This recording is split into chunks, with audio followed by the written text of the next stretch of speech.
Blows across the 40, stays on his feet, cuts it back. Marion Brown, another kickoff return for a touchdown. Look out! There goes two! No flags! Touchdown! Howard in trouble! Incomplete! And the Michigan Wolverines will shock the college football world. Time coming off. Howard's going to run for it. Time runs out.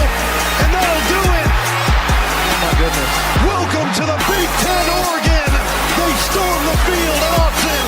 He handed it off to Love, who stays on his feet. Love is in the end zone. Notre Dame has won the Orange Bowl, and Marcus Freeman is taking them to the championship game.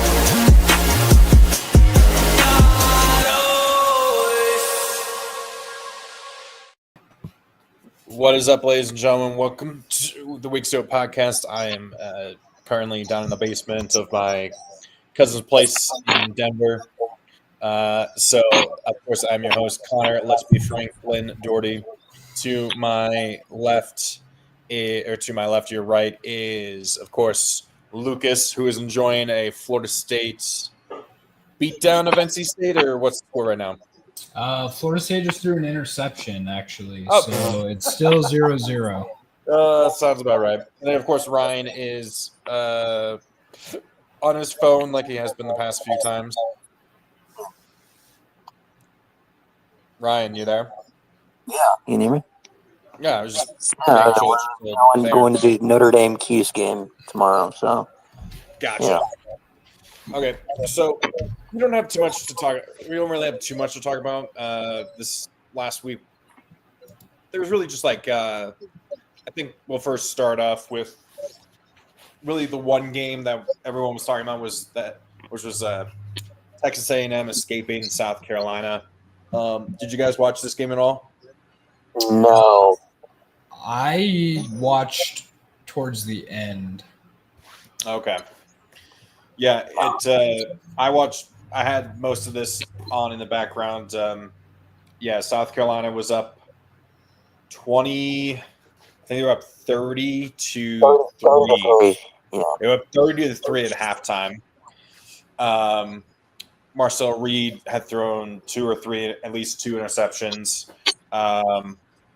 South Carolina was just dominating. But then, of course, South Carolina being South Carolina couldn't complete it. And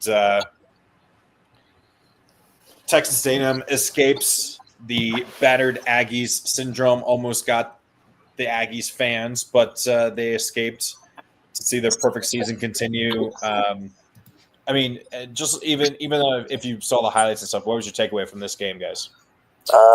That Texas A&M played with their food for an entire first half and then decided to realize, hey, there's a football game being played at halftime.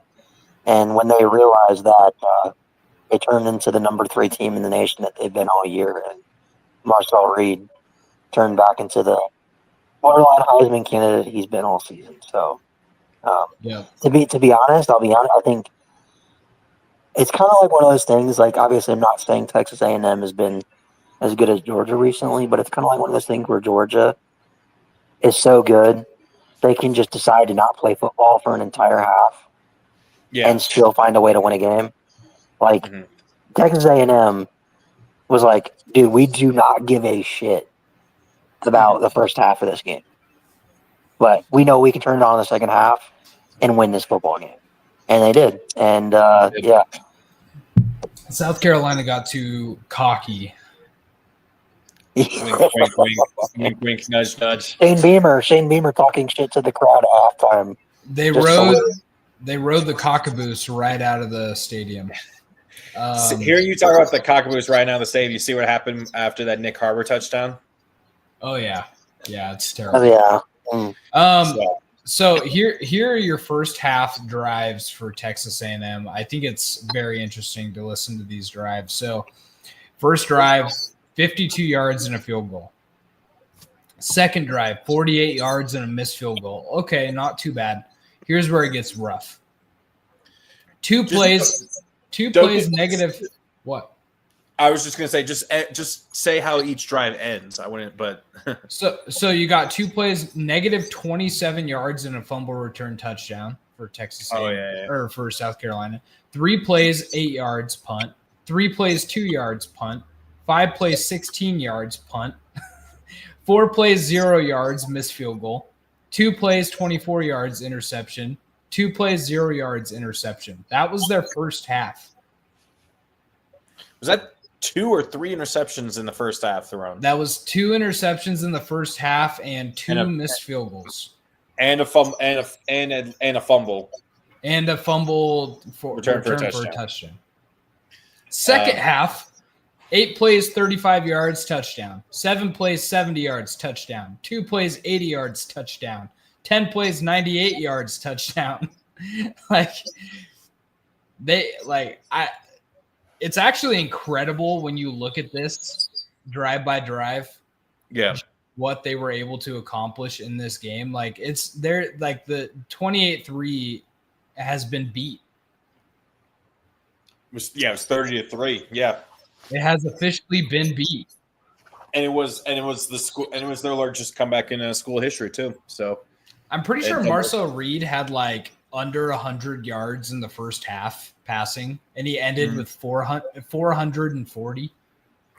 Oh my God! Dude, what's hilarious about it is I remember in our college football talk group chat, one of my buddies in there that's an A&M fan. They're down 30-3 at halftime. Everybody's shitting on Texas A&M, making fun of them.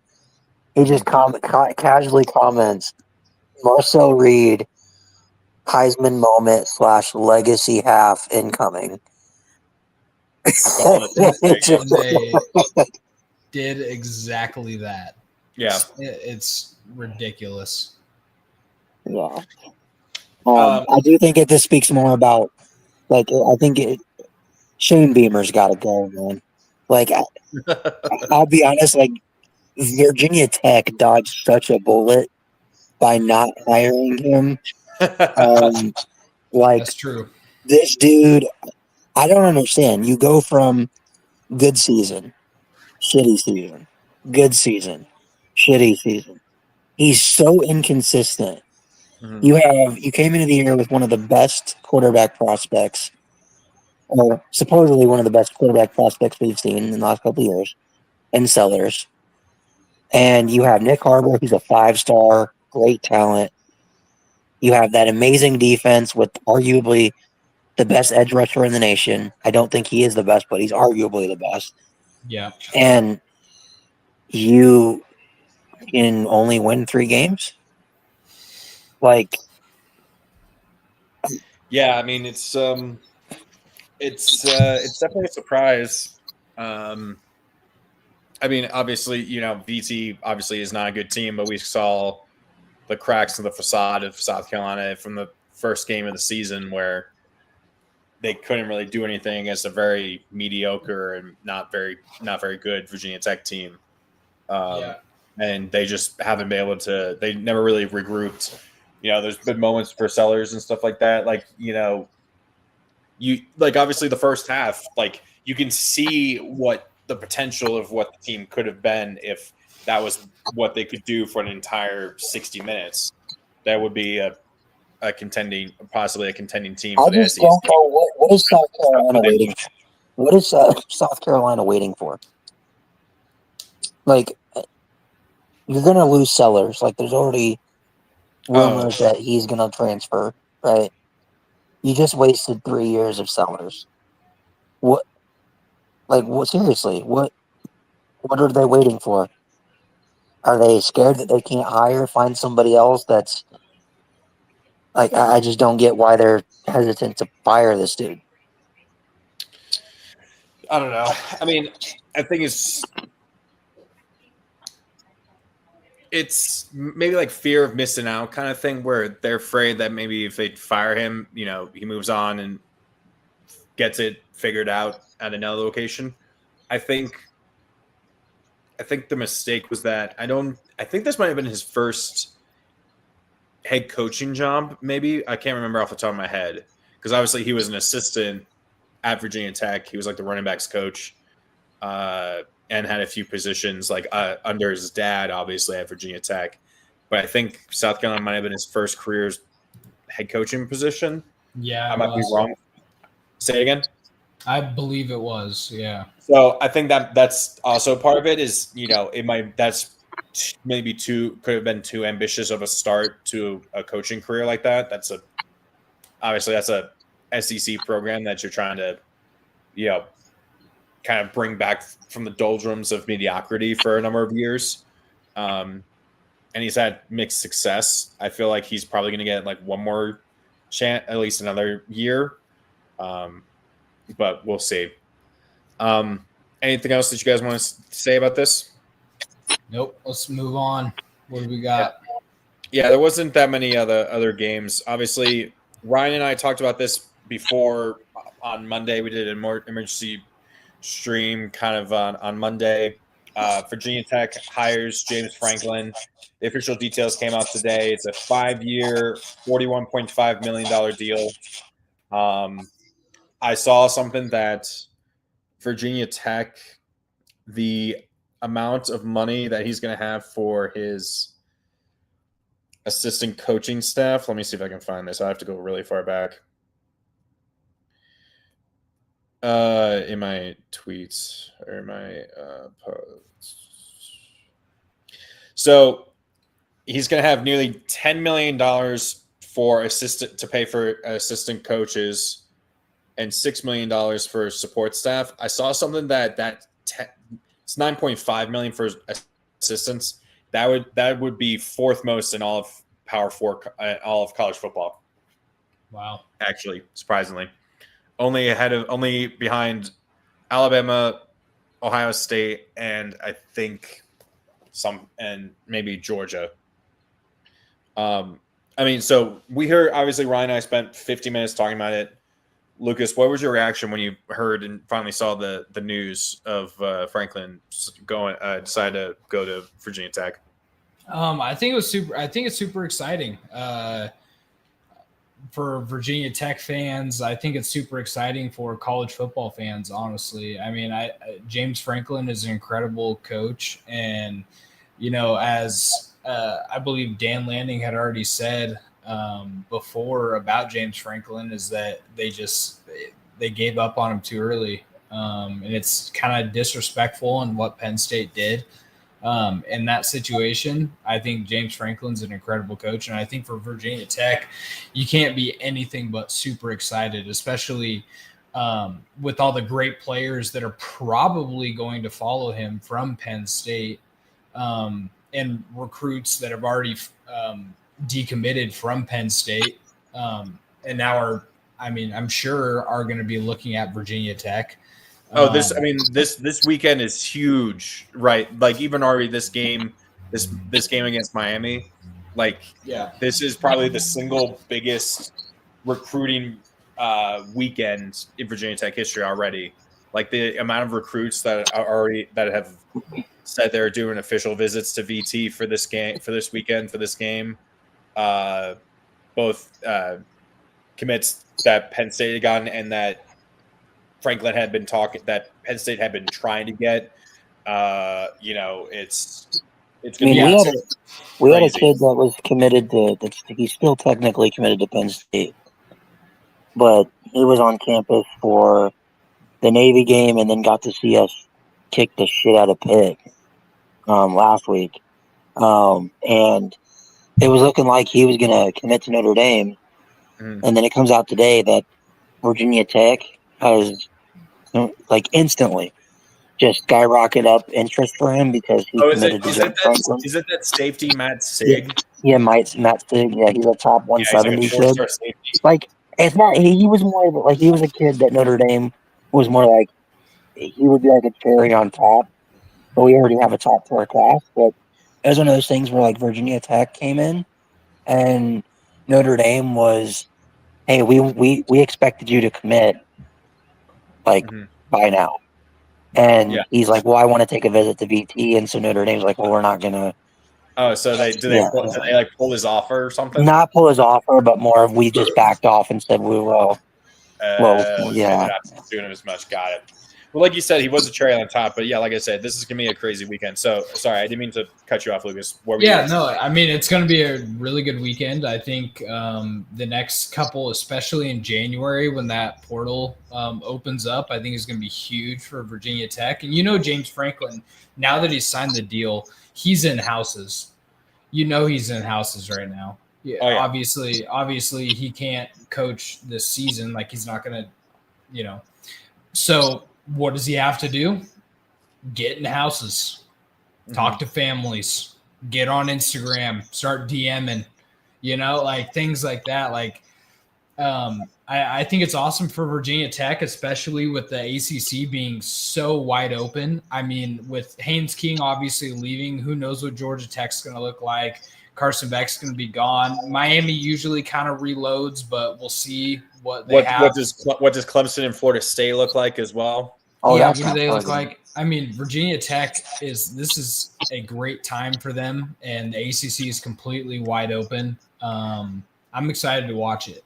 Yeah, and I mean, if I think we all lucked out a little bit, deciding to not go to the VT game this year, and we lucked out. Now I will really say, quick. Lucas, is that targeting to you? What? Oh, I'm not watching that game. Oh, okay. So real quick, another thing, because we kind of talked about this, Ryan. You said you wouldn't be surprised with 8 wins in his first year. I would not be shocked for an 8 wins. I don't want to go that crazy, but I did see the over/under is, I think, 7.5 already. Now keep in mind, despite what I'm showing the schedule, actually, one of the 4 non-conference VMI, Old Dominion, Maryland, and James Madison, one of those will likely be dropped because ACC is moving to 9 conference games next year. Drop VMI. It's probably either VMI or Old Dominion, but we need the Old Dominion game. That's true. We need it for the trolls and for the memes. Please. The good thing is that this weekend, I believe, is the weekend my sister is getting married, so September 19th. So that's the home game or road game. So I could see it being. I couldn't see it being ODU. I could see. I think the most likely the reason game why I think that it they're could be going to ODU drop. is VT's already canceled the rest of the series with ODU, so that would just be kind of finalizing that whole thing. It's definitely not going to be VMI because it's a charity game, so they're it's not going to be VMI. Get rid of Maryland. No, I think they would want that. They would want to have at least I guess you could argue before next season that you want a team that's on your level. That's a non-conference. I think Maryland's going to be Maryland's going to be a decent team next year. They got a ton of young dudes. It depends. Are you playing them in September or are you playing them in October? September. It's in September. Okay, so it's going to be a quality win in September. Exactly. So you want to keep Maryland. Quality wins in September don't matter. No, but for September, Maryland, that's like beating prime Alabama. That is true. Yeah, so I mean, there's definitely it's definitely a lot to be excited about. Obviously, the recruiting is going to be huge. Is going to be big. Maybe finally for the first time during this the entire time we've done this show, maybe next year there'll be a game where VT actually is in a meaningful ranked game, and that would be cool. Miami, they play at Miami. It would be at Miami. It'd probably be at Miami, or hell, Virginia continues to be pretty good, and Virginia Tech hosts Virginia to end the season. There's a good chance we play them in the playoff, and I'm excited for that. Oh, Virginia, interesting. Yes, and then I guess the other thing I just wanted to get to was which team even wants to win the ACC? Because right now it's just a clusterfuck. Miami's probably the only one that wants to. But they can't. They can't. Everybody else is you know what I think it is? I think Georgia Tech knows. I think Virginia knows. I think SMU and Pitt know. If they win the ACC, they're going to get the absolute shit kicked out of them in the first round. Yeah, because they're either going to – I mean, if everything goes how it is supposed to, they're either going to play Georgia or Oregon. Yeah. At their home. Yeah. So, I mean, yeah, you don't want that. I think they'd rather play for like the Cheez-It Bowl instead.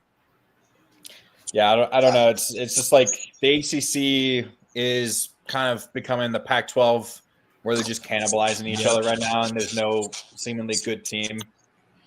So that's definitely a challenge to think, but that was just kind of something I want to throw out. And then I real quick just wanted to wrong thing. Why don't want to do that? Wanted to react to the latest CFP rankings. Oregon is now at 7. Miami is the ACC choice. Notre Dame is at 9. Tulane is the group of 5. Any surprises that you guys? So had? I think the only surprise and what everybody's been bitching and complaining about since these rankings came out was Alabama is being where ranked? Notre Dame, Alabama, and Miami. And I've had to explain to people that head-to-head is not the end-all be-all when it comes to deciding who should be ranked where. I think all people do is they just disregard the losses that teams have, and they think that a 3-point win at home against a freshman quarterback in his first start is the deciding factor of who's better or not. I don't think that. I think if we want to go the most deserving route, sure, go ahead and give it to Miami. If we want to go best teams, you go with Notre Dame. Like that's how I look at it, because I think Notre Dame's a way better team right now. But obviously, I'm going to say that. How do you guys feel about it? Well, here's my thing. I am okay with having Notre Dame ranked higher in the CFP rankings. Like at the end of the day, if Notre Dame, because I'm telling you right now, Miami cannot win the ACC. So there's going to be another ACC team in there in that spot. Yeah. It's just because of how the rankings are sitting right now. They're the highest ranked ACC team. They would need absolute chaos to get into that. Absolute chaos to actually get in. And even if they get the chaos, where they need like Georgia Tech, UVA, and where would they need like Georgia Tech and UVA? So they need SMU. They need SMU to lose their last 2 games. They need Virginia to lose to Virginia Tech. They need to win their last 2 games. They need Pitt, or they need to beat Pitt, and then they need Georgia Tech to lose this weekend to Pitt. And even if that all happens with the tiebreakers, I'm not even sure, because the tiebreakers, the first with the ACC, it's head-to-head, and then it's record versus common opponents, which I believe, I want to say Georgia, maybe Pitt, and I think Georgia Tech and Virginia have better records against common opponents than Miami does. I think Miami's only common opponent that they beat that those 2 teams didn't was NC State, but I couldn't be mistaken. So it's a whole lot of craziness. I mean, we don't even need to get into the Big Ten right now, because the tiebreakers just don't make any sense. If Michigan somehow is able to beat Ohio State, and then it just becomes this tiebreaker conundrum that I don't understand. But I think, but to your point, I think if it comes down to, are we going to put Notre Dame in or Miami, you have to put Miami in because they won that game. I don't think Miami is a better team. Actually, I know they're not at this point in the season. But if you're going to have them both in the playoff, I like Notre Dame being ranked higher. But if you have to choose, you're either going to say that it's what it's going to do is make teams not schedule tough games. if they don't matter. Oh, you mean like it'll scare them I from think having you those get marks? that either way. You mean it will scare teams from having tough non-con games? You mean? Yeah, because at that point, it didn't matter for Miami. Obviously, losing to unranked teams, I get that. You can't do that. It's bad for the brand. You can't lose to unranked teams, especially 2 of them. But that game has to matter. And the committee continues to push around with it. There's a ton of things that the committee is doing right now that makes zero sense. They don't know how to explain it. They don't know how to do any of it, especially when you look at BYU. Why is BYU not in the college football playoff right now? They beat multiple currently ranked teams. Their only loss was to Texas Tech, who is the 5 seed. If anything, they're just trying to do it to ensure 5 SEC teams, right? Three and at least 3. Well, I'll be honest. I don't think BYU. Like, I think if BYU played Notre Dame tomorrow, it'd be a bloodbath. I think if BYU true. But if you look at this college football playoff right now, I'm telling you right now, Ole Miss beats the hell out of Miami. Oh yeah, 100%. Obviously, Texas Tech is going to beat the hell out of Tulane, and then if you move into the second round, right? A&M probably beats Ole Miss by a couple touchdowns. Georgia's going to kill Texas Tech. Yeah, so like you're gonna get blowouts. Like it's gonna happen. It's inevitable. I would love a universe where you have an overtime game in every single college football game. Dude, the Notre Dame Oklahoma game would probably be the best one. I think Bama going to Oregon would be pretty killer, but those would be the best 2 games. Yeah, Bama Oregon would be fun because that has an interesting kind of a little bit of an aspect with DeBoer. With DeBoer, and then back in the day, remember when it was like we were supposed to play Bama in the national championship in 2010, but then Cam Newton came back and won the SEC title. Yeah. Remember you were also supposed to play them in 2012, but you lost the final week of the season. Yep. And so like Oregon versus Alabama has always been this kind of like little like it's the guy hanging the dollar bill from the fishing pole. Like you got to be quicker than that. It's like the pie in the sky, almost like so close, but not there yet kind of game. Yeah, it's always been like that. Go ahead, Lucas.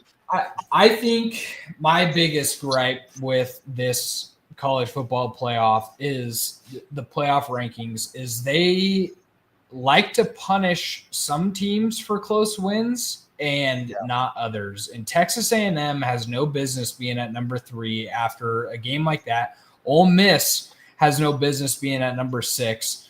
Like, I get it. You can talk about Oregon's schedule all day, and this is not me being an Oregon homer, but you could talk about Oregon's schedule all day, and they don't have – I mean, yeah, Iowa's not ranked anymore. I understand that. Penn State isn't ranked anymore. Penn State was a Wisconsin's probably one of those games. But we still beat Wisconsin by 14 in a game where our quarterback was out for a full quarter. Yeah, so that's true. I don't really count that game because it was a fucking monsoon. Our quarterback got hurt, all that kind of stuff. It's whatever. We still beat them. Washington didn't. LOL. But like I understand that at the beginning of the season, and this is something that the commissioner of the college football playoff has talked about, that they are still considering Penn State a top tier win for Oregon, yet they're still behind Ole Miss and Texas A&M teams. Obviously, A&M's undefeated. I understand that, but Ole Miss isn't. And right now, Oregon has a better loss. Yeah, I mean, they're giving Notre Dame credit for good losses or better losses than Alabama, but they're not giving Oregon better or more credit for better losses than Ole Miss. So it just doesn't make a lot of sense to me. I would love this path though, because I think a rematch of the national championship would be awesome for Notre Dame and Ohio State. I think Ole Miss A&M would be a fun game. I still think that Texas Tech would put up a fight against Georgia. And then I want so badly to play Indiana again. Like, I like this path, and I think if everything went the way that they were supposed to go out of those first round games, we would have a hell of a quarterfinal. Dude, I'm not gonna lie. I was talking to my Notre Dame group chat about this.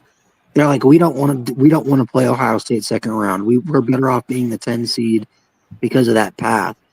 And I said, not gonna lie, I'd rather play Ohio State earlier on in the playoff than let them get hot and play them in the semifinals of the national championship. Like, because I feel like if Notre Dame were to get past Oklahoma and play Ohio State, if you beat Ohio State, then I feel like your shot at a national championship is very, very high. Well, you have the harder part of the bracket. Yeah. I mean, for like compared to Oregon, like Oregon gets past Alabama. Alabama's a good team, but I think Oregon can handle them in Autzen. Alabama's traveling a long Like way. Ohio State is in your position that you guys were in last year. Yeah, except for the fact that Georgia is not Arizona State or Texas. Like Georgia Georgia's still Georgia. Like, so I would much rather have to get through Bama, Indiana, and Texas A&M than have to get through, Oklahoma, Ohio State, and Georgia. I do have a hypothetical, and then we can move on. If there's one spot left, and this is all hypothetical, it's not likely to happen, but you have a 10-2 Notre Dame, you have a 10-2 Miami, you have a 10-2 USC with a win against Oregon, and you have a 10-2 Michigan who beats Ohio State the final week of the season. Who do you put in the final spot? Well, it'll come down to the Big Ten title. Okay. Because I'm pretty positive that if USC beats Oregon, Michigan beats Ohio State, Michigan and Indiana are going to play in the Big Ten championship. No, because USC will have the head-to-head over Michigan. So it'd be USC, Indiana. That's right.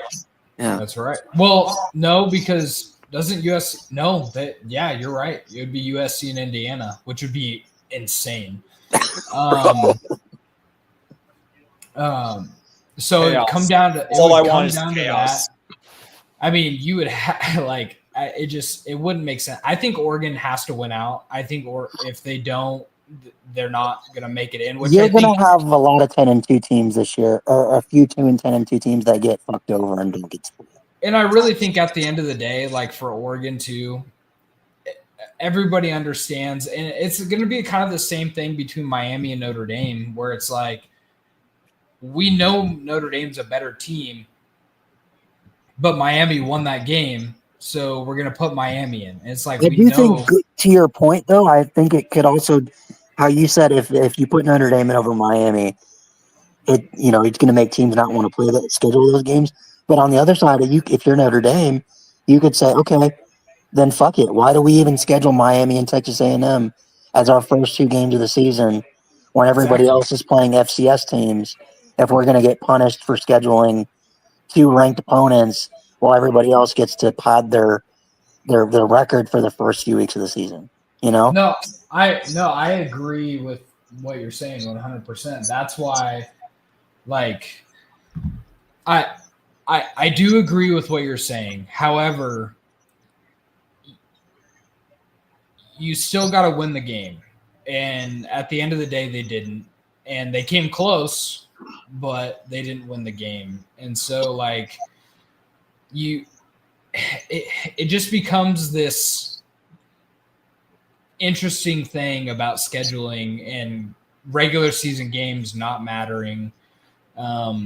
This is why we just need to move to 16 teams. That way everybody just make everybody happy. Put everybody in. I disagree with the 16 teams. I do, because I don't think what I disagree with is automatic bids. Yeah, I don't like that. Now, if we do the 16 teams, but we do it the way it is now, I'm more okay with it. But if you tell me we go to 16 and it's the 4-4-2-2 model, and then you get the G5. That's no. Because be real, does the ACC deserve 2 spots? No. No. Like the Big 12 is kind of teetering on whether or not they do. Like, does the SEC deserve 4? Yeah. Does the Big 10 deserve 4 most years? Yeah. But you mean to tell me that we have to give the ACC and the Big 12 2 spots? I don't agree with that. I'm a component for NIT. Oh, having like a secondary tournament? Like a play-in tournament? No, not a play-in tournament. A separate tournament for the G5. Just teams that don't get in. Like the NIT, but for college football. Yeah. Bro, nobody's going to play in that. Like, that's the thing. But here's the thing, is bowl games don't matter anymore. Nobody cares. But what's the incentive if you win the NIT tournament? A championship. You still get a championship. Bro. Winning the NIT is still important. You can officially be recognized as the second best team in the country. You get to hang a banner for it? Yeah. You get a trophy. Yeah, I mean, it's the same thing in basketball. It's no different in basketball. Like the NIT tournament is still a good tournament. It's fun to watch. Like, especially in college football where you have so many – if you have so many teams, like think about the NIT tournament. You would have like 1 seed Vanderbilt, and then you'd have like, Miami, you'd have probably USC, you'd have like BYU. Like there would be good games to watch. But the problem is then you then you could, like, you already have sit outs in bowl games.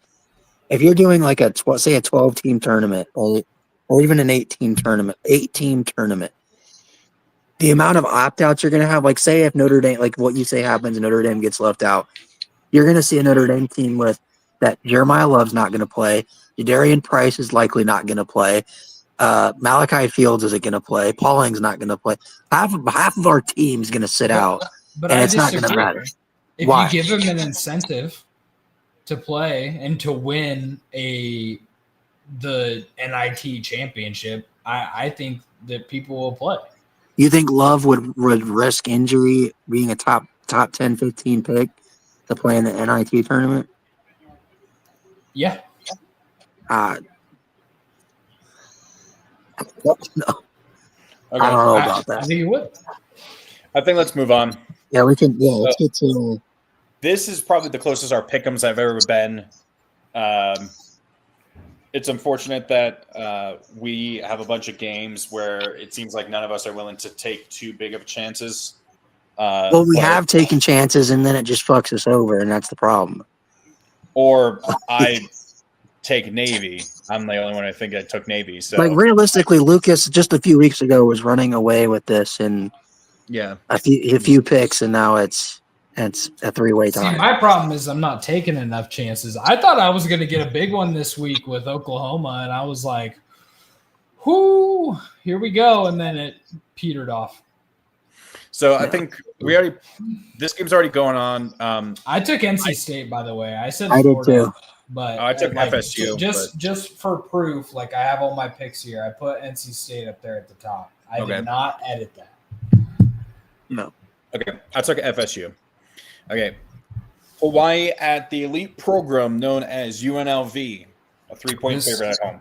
This game is tonight. I think it starts in like half an hour, maybe. It might start right now. I believe winner is in the Mountain West Championship, or is in the driver's seat at least, which is crazy because Hawaii lost to fucking Stanford.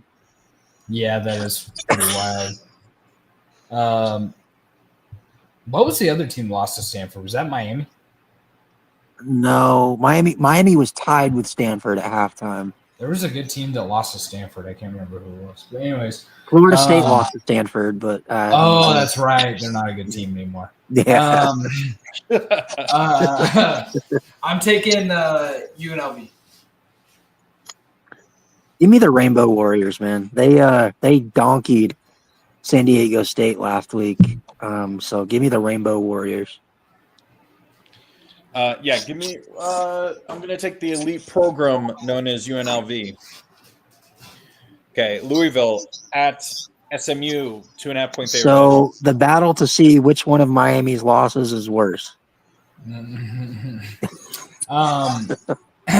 gonna take Louisville. I think Jennings just makes too many mistakes.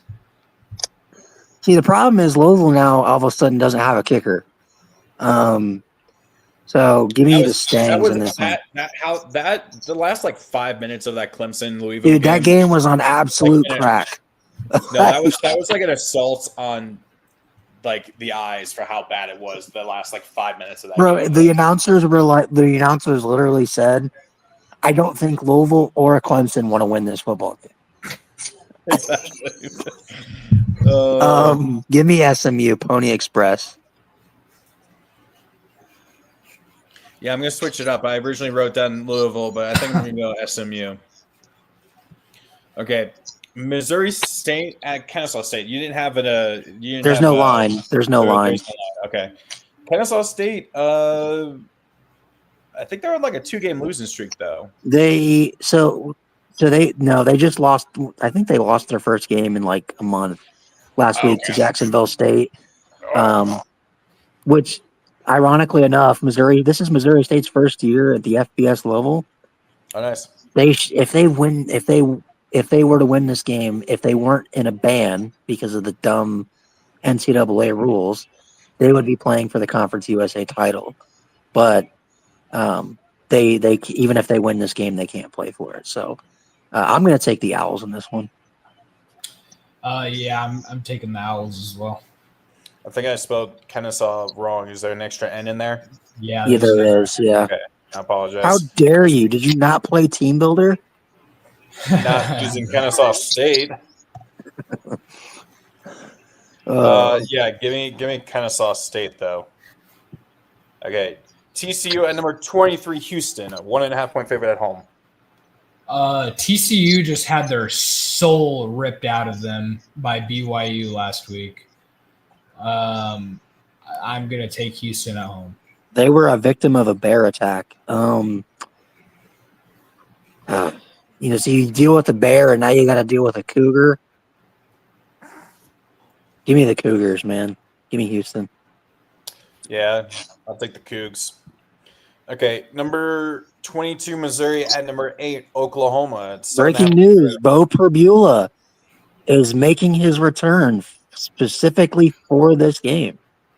Congratulations! It's their quarterback for Missouri. Yes. Oh, okay, cool. But congratulations, they might throw for 100 yards in this game. Nice. It was looking like the under for 100 with Zollers, who's terrible. Yeah. But he was a 5-star, by the way. He's awful. I'm going to take Oklahoma in this one. The defense is really good. Offense is doing well. Got to stop Hardy, though. If they can't stop Hardy, he's gonna pound you. Mm-hmm.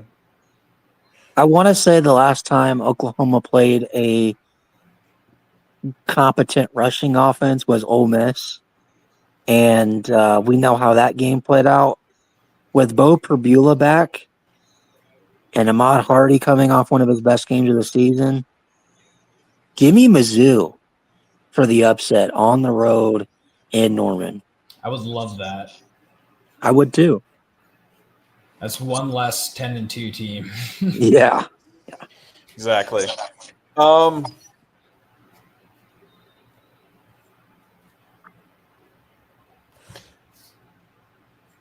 I'll take Mizzou. Go the Fighting Liam Dohertys. My cousin went to Mizzou. With how this season's gone, it would not be surprising at all for Mizzou to win that game. No. Yeah. Number 20, Tennessee, 4.5 point favorite on the road at Florida. I believe, the Tennessee has not beaten Florida in the swamp in like 2003. Yeah. Florida's so fucking bad. Yeah, I'm taking the balls. Yeah, give me Tennessee. Florida is like that. Like Florida is a cockroach, man. Like you think it's dead, and then they get hammered by Kentucky, and then all of a sudden it's like, nope, I'm running around, I'm getting out of here, and it like almost beats Ole Miss. Yeah. Like, what is You happening? know what I think? I think my theory on the Florida Ole Miss game last weekend was Florida thought if they won that game, that Lane Kiffin would just walk over to the other sideline.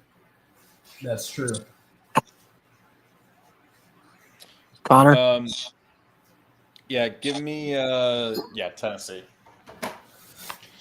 Okay, let's wrap this up. I got to get to dinner. Pittsburgh at number 16, Georgia Tech, who's only a 2.5-point favorite at home. Yeah, I'm taking Pitt. yeah, I'm taking the Pitt Panthers in this one too. Georgia has looked awful. Georgia Tech. I'm going to just go contrary and then go against you guys. Give me Georgia Tech. He believes in the king. Yes. Kansas State at number 12, Utah, who is a nearly 18-point favorite. Yeah, I don't get why this one's on a lot of upset alert watch list. Give me Utah by all the points. Yeah, listen, Utah is going to end up being the best team not to make the playoff this year. They don't really have a chance to make it. So I'm taking Utah by a lot. And I'm with you there as well. Go Utes. Number 11, BYU at Cincinnati. BYU is a 2.5-point favorite. Insane line. I would throw my entire house on this one for BYU to win by 2 touchdowns. Yeah, I had this game as an upset for BYU just a few weeks ago when Cincinnati and Brennan Sorsby were, had everything humming. They've completely fallen apart. I get it's in Clifton at night, but give me the Cougars on the road. Yeah, I'm with you guys. I'm taking BYU. Go Cougs. Okay, number 13, Miami, a nearly 18-point favorite on the road at Virginia Tech, who at this point is just hoping to finish the season and look forward to James Franklin taking over. But they're also staring down the barrel of a possible 3-9 season, which is crazy. That would be the worst in 30-plus years for Virginia Tech. Virginia Tech has the opportunity to do the funniest thing by ending Miami's season after hiring James Franklin. James Franklin has a great history of beating teams outside the top 10. Miami's not a top 10 team. But give me Miami. My breaking news, my buddy's just casually getting text messages from Josh Pate, so that's cool. Living my dream right now. I'm taking Miami. Yep. Yeah, VT will be rocking, introducing James Franklin. I think it'll be a bump. I don't think it's going to be – I think, if anything, I would take like VT to cover or to at least cover those points. I think it could possibly be a close game. VT's defense has been kind of better as the year went on, but I'm still going to take Miami. Okay, Kentucky at number 14, Vandy, who is only a 3.5-point favorite at home. Yeah, it's kind of wild, but I'm going to take Vanderbilt. Yeah, give me the Pavia Mafia at home. Yeah, I'm there with you guys. Unfortunately, there's not too many games where we're going to be picking separate from each other. Unfortunately, that's kind of why we're in this scenario with our scores. They said that there's going to be a Lane Kiffin announcement after the Egg Bowl. Yeah. That's weird. He's gone. He's definitely leaving. Yeah, he's the next head coach of the Tennessee Titans. He's the next head coach of the LSU Tigers. You know if the Titans are not eliminated from the playoffs? That's crazy. Yeah, they can still get the 5 seed if they win out. That's insane. And a bunch of other shit happens, but yeah, I mean only the Bills and I think the Bills and the Bills and the Chiefs have to lose out. Number 18, Michigan, is a 2-touchdown favorite on the road at Maryland, who, of course, September Maryland has completely collapsed after September. They've lost 6 straight. Yeah, if this game was played in September, I'd take Maryland, but because it's not, give me Michigan. Yeah, I'm gonna take Michigan in this one. Mike Loxley is going to be returning for another season next year. Actually, Yeah, he's just never gonna get fired.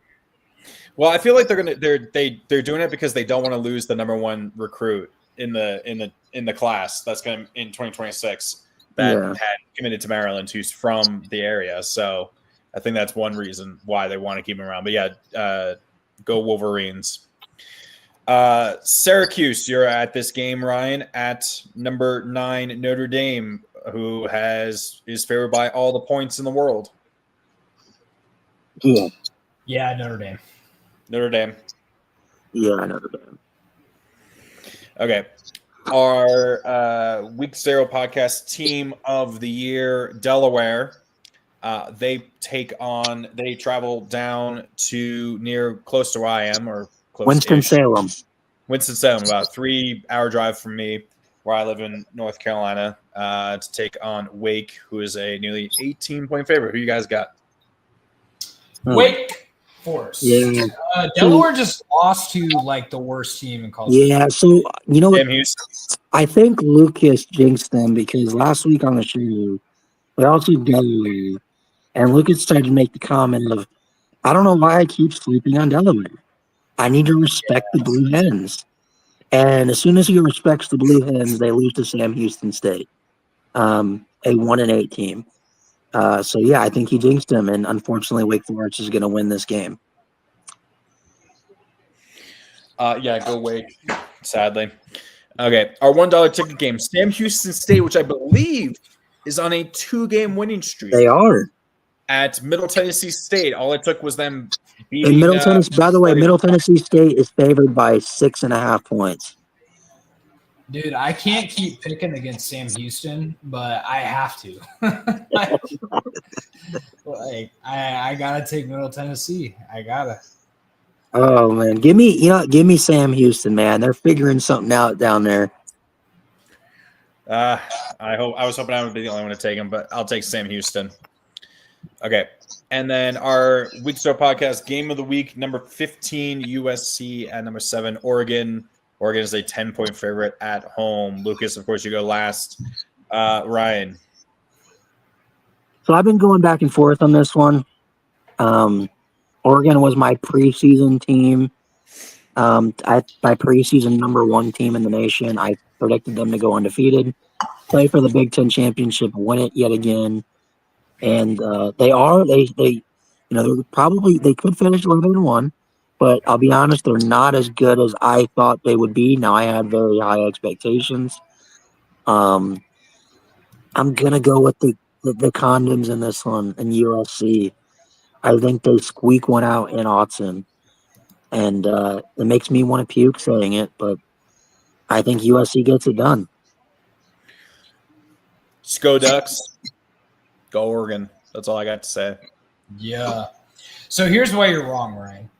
Got a whole liquid ready to respond to that. Oregon on the ground averages 6.3 yards per carry. Their leading rusher averages 8.2. Their second leading rusher averages 7. Their third leading rusher averages 8.7 yards per carry. That's on par. Actually, it's the best in the country right now. I think it's maybe tied with Navy still. USC has a garbage run defense. And on top of that, Oregon has the number 1 pass defense in all of college football right now, the only strength that USC has. On paper, this Oregon wins by a lot more than 10. This is going to be a big game. I don't think it's going to be quite that. But Oregon is going to win this game. They are built for it. They beat Iowa in a monsoon in Iowa. I'm not afraid of this game. I'm not worried about it at all. Let's go Ducks. How do you feel? Sorry, I'm guessing the plan is to have Finney on Mackay Lemon. I think it's going to be an incredible matchup. I could still see Lemon probably getting over 100 yards in this game. You look back to the Indiana game, Elijah Surratt and Cooper, they had a total of like 180 yards and a touchdown in that game. I still expect him to have a good game. But the thing that Oregon has done a lot more over the past couple of weeks is run man coverage, and it's worked incredibly well. Now, we haven't seen a pass game like this. Like, even Surratt and Cooper are not on the level of Lemon and Jacoby Lane. Yeah. Like, they're not on that level. I also think Mayaba is not on the level of Mendoza. So, I mean, it goes hand in hand there. USC is going to score points, but I don't think USC's defense is going to be able to stop Oregon's run game and their pass game. I think you're going to see a lot of what we saw in the USC Notre Dame game, because Oregon and Notre Dame play the same brand of football, and USC they can't keep up. Yeah. All right. Fine. Okay, that's all. It'll be fun. We'll have a nice, fun weekend of games. Why didn't you do? Oh no, Navy's off. That's why I was. Yeah, the Navy's on a bye week right now. Yeah, Navy's on a bye. They play Memphis, I think, next they week. Play no, they don't play Tulane. They play Memphis. So that'll be a big game. If they win that game, they're going to be playing for the American title, the American championship. That'll be a big game for them. Anyway, for Ryan, for Lucas, I am Connor. This has been the Week So podcast. We will see you guys later, and also have a very happy Thanksgiving to everyone as well. We may or may not have a stream again after the Friday after Thanksgiving. We'll see. But at the very least, if not, I hope everyone has a happy Thanksgiving. Stay safe and enjoy the holidays cheer.